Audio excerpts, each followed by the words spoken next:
बिस्मिल्लाहिर्रहमानिर्रहीम नहमदुहु व नुसल्ली अला रसूलिहिल करीम। इस साल का पहला महीना शुरू हो चुका है और मुहर्रमुल हराम इस्लामी कैलेंडर का पहला महीना है और उसका शुमार हुर्मत वाले महीनों में होता है।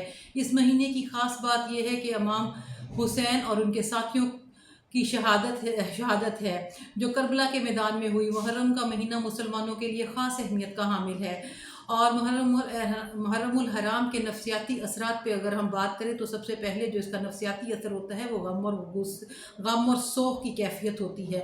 मुहर्रम के महीने में इमाम हुसैन और उनके साथियों की शहादत की याद में सोग मनाया जाता है। यह गम और सोग लोगों को मुतासिर करता है और उन्हें दुख की कैफियत और अफसोस की कैफियत में मुब्तला कर देता है। और इसी महीने में लोग अपने प्यारे जो दुनिया से रुखसत हो चुके हुए होते हैं उनके लिए भी पढ़ाई करते हैं और उनके लिए भी कुरान की तलावत करते हैं और उनकी याद में ख़त्म दम दरूद करते हैं। और इसके बाद दूसरी अगर नफसियाती असर की हम बात करें तो इत्तेहाद और हमदर्दी है। इस महीने में मुसलमान एक दूसरे के साथ हमदर्दी और मोहब्बत का इजहार करते हैं। मजालिस और जलूसों में शरीक होकर लोग अपने दुख और गम को बांटते हैं जिससे इनमें इत्तेहाद और भाईचारे की फ़िज़ा कायम होती है। रूहानी ताल्लुक़ मुहर्रम के महीने में मजहबी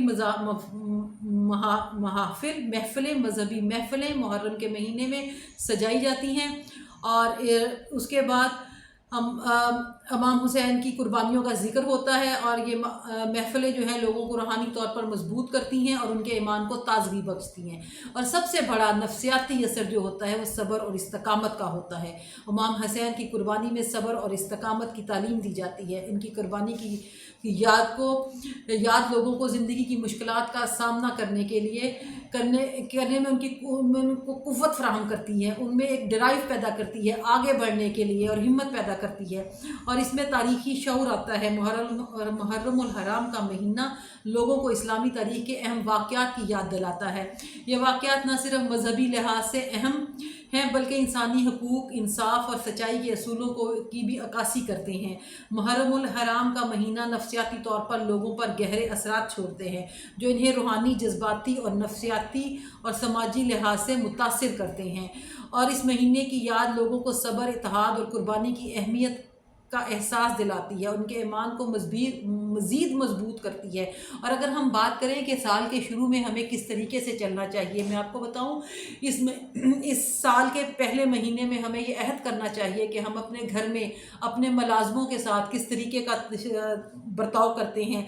हम भी उनके हाकिम हैं और अल्लाह ताला हमसे पूछेगा। हमारे ऑफ़िस में जितने हमारे स्टाफ के लोग हैं, जितने हमारे कोलीग्स हैं, हमें उनसे मोहब्बत का, हमदर्दी का जज्बे के साथ पेश आना चाहिए। ये सारी बातें पूछी जाएंगी on the day of judgement, हमें अल्लाह रब्बुल इज़्ज़त पूछेंगे। और मैं आपको बताऊं कि सबसे पहले हमें अपने आप के साथ जो ताल्लुक़ है उसको मजबूत करना है। मुझे नमाज सीधी करनी है, मुझे नमाज कायम करनी है, मुझे रोज़ा रखना है। अगर मुझे अल्लाह इस्तिताअत देता है तो मुझे हज करना है। और अगर मैं साल के शुरू में ही ये बात जो है समझ लूँगी, करूँगी, तो पूरा साल में इंशाअल्लाह ताला अच्छे तरीके से गुजारूँगी। अपना ख्याल रखिएगा और मैं इस महीने के हुर्मत वाले महीने में अच्छी बातें सोचें, अच्छे अमल करें, लिस्ट डाउन कर लें अपनी सारी पूरे साल की एक्टिविटीज़ को कि मैंने किस महीने में, किस हफ्ते में क्या काम करना है, किसके साथ भलाई करनी है, मैंने अल्लाह रब्बुल इज़्ज़त का शुक्र कैसे अदा करना है। शुक्र ये नहीं है कि मैं खाना खाने के बाद अल्हम्दुलिल्लाह कह दूं। शुक्र ये है कि मैं प्रैक्टिकल एग्जांपल दूं। मैं अगर 2 रोटियां खाती हूँ, मेरे पास 2 रोटियां हैं, तो 1 रोटी मैं अपने किसी स्टाफ को दे दूं, 1 रोटी मैं राह चलते हुए किसी गरीब को दे दूं। तो ये शुक्र की प्रैक्टिकल मिसाल है। अभी हमें प्रैक्टिकल होना है अपने बच्चों के लिए, अपने लिए, और अपने रब्बुल इज़्ज़त के हजूर झुकना है, नमाज़ पढ़नी है और बच्चों को इसकी तलकीन करें। अपना ख्याल रखिएगा। अल्लाह हाफ़िज़।